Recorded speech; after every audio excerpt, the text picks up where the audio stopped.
Memorial and Museum began with a vision from the late Senator John Glenn, who understood the value of telling and sharing the story of our veterans. From the initial view, the architecture impresses upon visitors the importance of what lies within. Seeming to rise organically from the earth, the building itself is a symbol of our nation's veterans and their resilient spirit and unending commitment to making this country stronger. Once inside the museum, visitors embark on a narrative journey, following exhibitions that focus on the servicemen and women and their families. Individual stories and shared experiences are illustrated through personal artifacts, quotes, letters, photographs, and powerful films of veterans telling their unique story in their own words.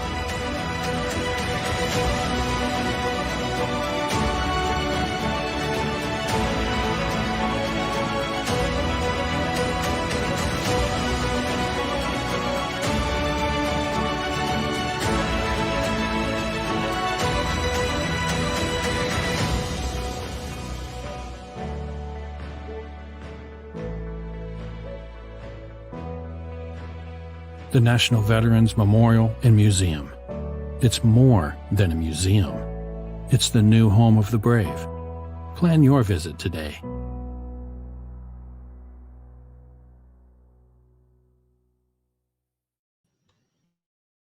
Good afternoon, ladies and gentlemen. My name is Colonel Retired Bill Butler. I'm the Chief of Staff at the National Veterans Memorial and Museum. On behalf of our President, Lieutenant General Retired Mike Ferriter, thank you for joining us today as we honor the men and women who served our country during Vietnam. National Vietnam Veterans Day unites Americans to thank and honor Vietnam veterans and their families for their service and their sacrifice. The Vietnam Veteran War Recognition Act was signed into law in 2017, designating every March 29th as National Vietnam Veterans Day. March 29th is significant as it marks the day that the last U.S. combat troops departed Vietnam in 1973. And also when United States Military Assistance Command Vietnam was disestablished. It also marks the day when Hanoi released the last of its acknowledged American prisoners of war. From 1955, when formal and direct U.S. military support to South Vietnam started, through 1975, when American forces battled the Khmer Rouge over the U.S. merchant ship Mayaguez, millions of Americans served on active duty in the U.S. Armed Forces. All are recognized today for serving their country, irrespective of location. An estimated 6 million Vietnam veterans are living in America and abroad, along with 9 million family members of those who served. Over 58,000 servicemen and women made the ultimate sacrifice, and there are still 1,253 missing in action who've not been returned to American soil. My father and father-in-law both served 2 tours of duty in Vietnam. As a combat veteran of Iraq and Afghanistan who was welcomed home with open arms and great fanfare, I have to offer my thanks and gratitude to them and everyone else who served in Vietnam. You honorably and quietly served your country at a time when our nation was terribly divided. Protesters could not separate the war from the warriors. Unlike the adulation my era of veterans receives, Vietnam veterans were vilified and insulted. Help us celebrate those who served our country just as honorably as generations of young men and women did since the birth of our nation and continue to do so. Now I'd like to introduce our President and CEO, Lieutenant General Retired Mike Ferriter.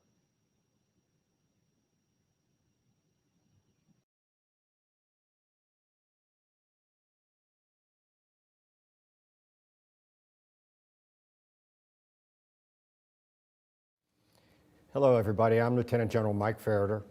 I'm the President and CEO at the National Veterans Memorial and Museum.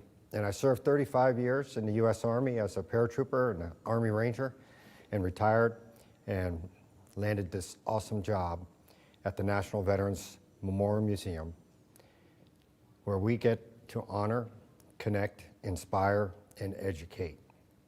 Honor our veterans, their service and sacrifice, and that of their families. Connect America to veterans and veterans to America. Inspire everyone to service larger than self, and to educate our K through 12 and even educate our veterans through leader certification and other great programming. With regard to honor, though, that's why we're here today. Today, we honor and recognize the Vietnam Veterans Day. The 29th of March was designated by Congress as Vietnam Veterans Day. And I find this particularly important that we do this because way too often our veterans from Vietnam came home to no recognition. They actually came home, in many cases, to disdain and to be disrespected. And so we are excited today to honor the Vietnam veterans and make this a special day for all of you out there. Now, where were you on March 29th in 1973? I know where I was. I was playing basketball at Tahoe Truckee High School, looking to soon graduate and join the Army and then deploy to Vietnam. When the word came, peace accords had been signed and that the war was over and everyone was coming home. And the gymnasium erupted with joy. In the years that followed, many, many veterans were never welcomed home. There were no ceremonies and there were certainly no parades. And I've seen around the Army bases in the last 20 years this kind of recognition. So today, here at the National Veterans Memorial Museum, we are going to honor all of you and thank you for our freedom, thank you for your service, and welcome you to come to the NVMM. When you arrive, you'll receive a certificate of thanks and a pin designating that you are a Vietnam veteran. Now, I'll be followed shortly by Colonel retired Tom Moe, a distinguished fighter pilot and an American POW from Vietnam. Tom's character and integrity are like very few you ever get to meet, and his insights into life, I'm sure, will inspire you. Thank you all for what you do. Thank you for your service, and God bless America. Hi, my name is Tom Moe. I served a number of years in the military, including starting at the age of 17 when I joined the Naval Reserve and became a Seabee while I was still in high school. I went off to college, though, at the same time and actually served in the Seabees here in Columbus at the Naval Reserve Station downtown. But being in college, I decided I wanted to fly airplanes. I had to become an officer, so I changed from the Navy to the Air Force, was commissioned and went to pilot training at Craig Air Force Base in Alabama. Went on from there to fighter training in the F-4 Phantom, and there was a war going on, and so I went right from F-4 school to Vietnam, to Danang Air Base, and I flew 85 missions, including 60 over North Vietnam. Later, I flew the F-16, including being a squadron commander, which was a great deal of fun. And after retirement, continued to serve in public service, including director of the Ohio Department of Veteran Services. All in all, serving over 52 years in public service, including those 30 years in the Air Force. So I mentioned going to Vietnam. That was what everybody was doing in 1966. And one of the reasons that I was willing and able to go was the inspiration I got from my father, who had served in combat in the Pacific in World War II, and as a Seabee, as a matter of fact, going right in with the Marines and often involved even in hand-to-hand combat on Okinawa. So I saw the war in Vietnam as a 22-year-old with some education, that this was a continuation of the fight against tyranny, in this case, the communists who were trying to take over South Vietnam. Well, my tour, as long as it was actually cut short in January 1968, when a malfunctioning bomb fuse on my wingless airplane blew the two of us out of the air. Ended up on the ground, running around being chased by the enemy for 3 days in the jungle. And actually, a rescue effort was underway on the third day to pull me out, but it wasn't to be. I was captured and taken to Hanoi. But I want to mention that during those 3 days, the Air Force did everything it could to get in through the weather to try to pull me out. And one of the pilots flying an A-1 call sign Sandy, a guy named Bob Wilke, flew in there under terrible conditions with AAA firing and the weather really terrible, and crashed. He crashed so close to me that the ground shook from the vibrations. So I got on my radio and I called his wingman and I said, your leader just bought it. And his wingman apologized to me for not being able to continue the mission that day. True sacrifice. I'll never forget Bob's sacrifice. Ended up in the famous Hanoi Hilton. And over the 5 years plus that I was in North Vietnam, lived there and in a number of camps around North Vietnam. And what I'd like to really focus my comments on today is the strength and camaraderie we had among my fellow POWs and what brought us through that terrible time. It was particularly difficult because the communists don't practice the international laws of war. They may sign documents and so forth, but to them it's just a piece of paper. So torture and physical mistreatment was a matter of course, sometimes a daily event. But we maintained our honor. And some of the most important things that helped us do that was, first of all, our upbringing. Good family, good values, this country, and we were prepared to withhold our honor. And of course, our training was excellent. The combination was what made it work. And all in all, we were going to maintain our honor, come what may. But one of the things that really helped us to survive was an ingenious system of communication that was brought into the camps by my dear friend Smitty Harris. We simply called it the TAP code, and it's become internationally famous, how we could use the alphabet to tap words of encouragement, words of education, language courses, whatever, through the wall to our mates. So thank you, Smitty. Well, of course, we had to have inner strength. And to me, the strongest source of my inner faith, the flame that kept me, and I'd say most of my mates going, was a faith in God and certainly a faith in each other. It never wavered, ever. And indeed, we returned with honor, all of us. For me, it was March 14th, 1973. My wife had remained faithful to me, raised our little girl, who was 3 months old when I left, was just turning 6 when I came home. And in the next couple of years, we had 2 more children, our 2 boys. And I look at my 2 boys, realizing they never would have been born had I not come home. And my daughter, who suffered severe kidney failure, I was able to donate a kidney to her. That wouldn't have happened had I not come home. And so we are still together today. The kids are all grown up, have their own kids. And I look at my grandkids in the same way. They're a blessing. And at the same time, I can't help but thinking of Bob Wilke, my buddies in the squadron, Lance Sijon, Colonel Armstrong, so many others who didn't come home, and I'm so grateful.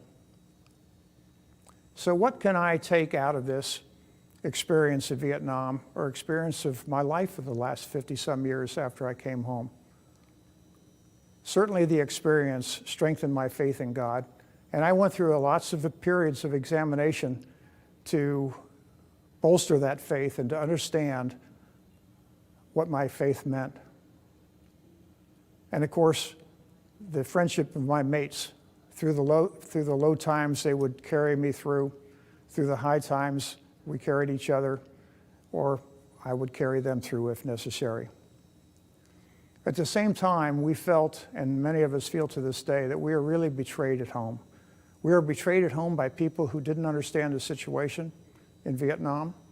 We were betrayed by a press, maybe not deliberately, but by a press who could only tell the story from the American side. They could see casualties, people learned of the deaths of their children on television, live, and yet there was no access to what the enemy was doing. The whole issue of mass media is very important in our Constitution to me personally, because it's guaranteed freedom of the press, as is our freedom of speech. And we must never forget that or abuse it in order to make a short profit or to sell a story. And so those feelings are very strong in me as well. And I think that certainly I can speak for myself, and I think for our leaders and many of our fellow citizens didn't really understand the Vietnam War from the perspective of the Vietnamese. That was my perspective, really was strengthened 2 years ago when I went back to Vietnam and traveled from north to south, including flying off the runway in a commercial airliner that I'd flown 85 missions from back in the 60s at Danang. We didn't understand, and I talked at length to my guide about his perceptions of the American presence in Vietnam. He hadn't been born yet. But the Viet Cong, the South Vietnamese communists, had an easy way to go to convince the people in South Vietnam that we are simply another in a long string of colonists. The Chinese had colonized Vietnam for 1,000 years.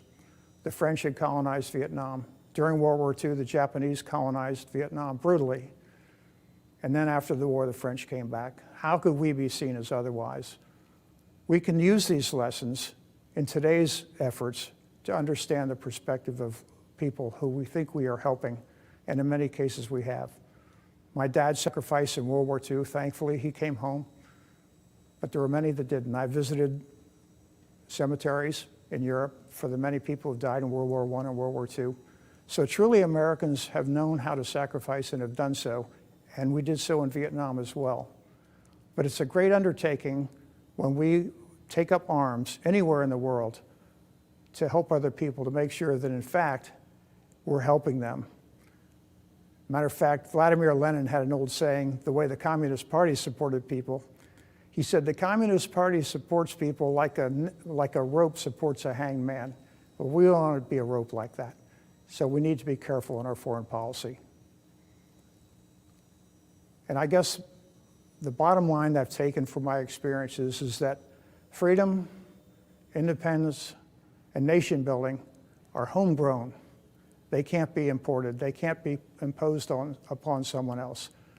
During our War of Revolution, we were aided by the French, our first allies, decisively in the Battle of Yorktown.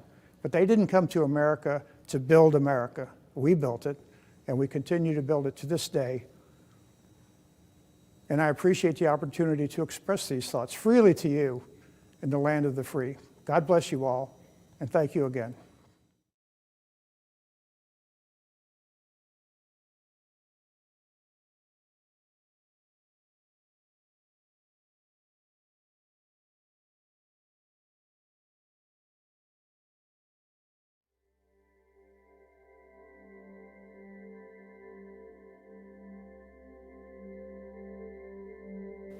The Vietnam Veterans Memorial Fund many years ago created a replica of the wall that travels to communities around the country that we call the Wall That Heals.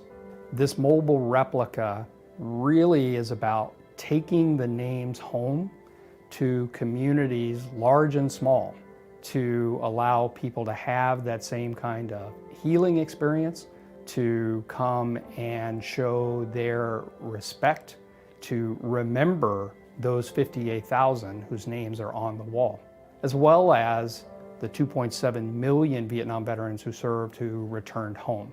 It's a chance to look back and pay their respects to those who answered the call of service to their country, especially those who made the ultimate sacrifice. The experience at the Wall That Heals is as you go from one end in toward the center, the wall actually rises up above you so that it's taller than you are, which is one of the key design aspects of the wall in Washington. As you go down one of the walkways, the wall actually rises above you.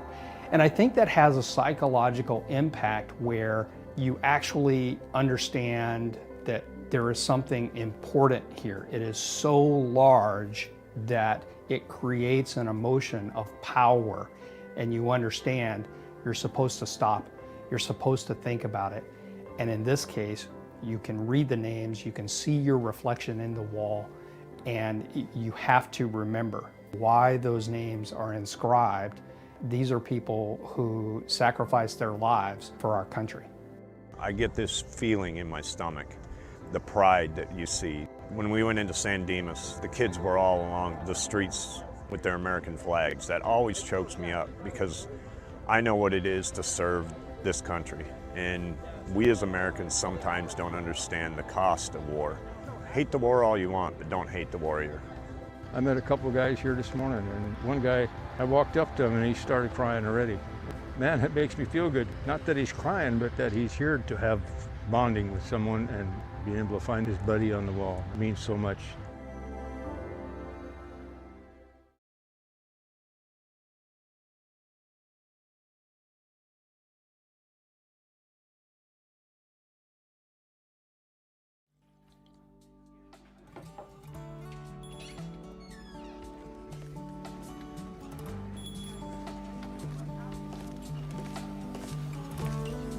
Can I help you?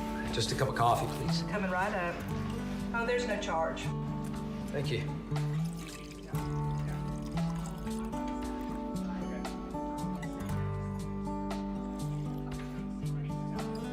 Here you go. Thanks again.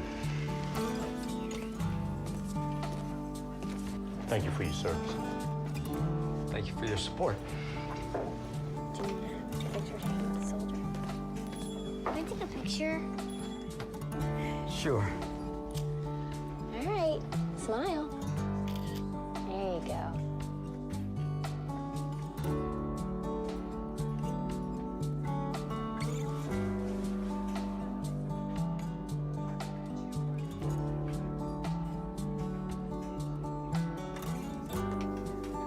Sir, my son would like to ask you a question.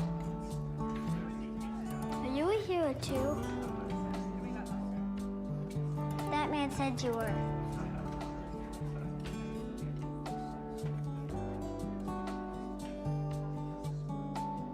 I just served as best I could. Can we take a picture? Sure. All right, smile big. What do you say? Thanks. Thank you.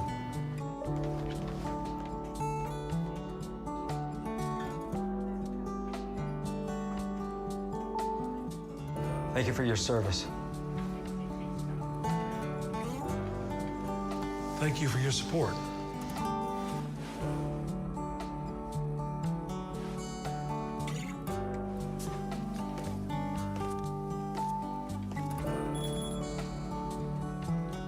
Can I get you a refill?